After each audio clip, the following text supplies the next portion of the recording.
Articles उपपदे A and me आज तुम्हाला N हे आर्टिकल शिकवणार आहे. ज्या नामाची उच्चाराची सुरुवात व्यंजन स्वर ध्वनीने होत असेल तर अशा एकवचनी नामापूर्वी एन हे उपपद वापरतात.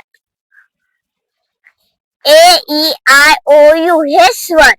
ऍपल ए हे स्वर आहे. N apple. अम्ब्रेला यू हे स्वर आहे. एन अम्ब्रेला एक. ई हे स्वर आहे. एन एक. ऑरेंज ओ हे स्वर आहे. N orange. माझ्या चॅनलला सबस्क्राईब करा, लाईक करा, फॉलो करा, कमेंट करा.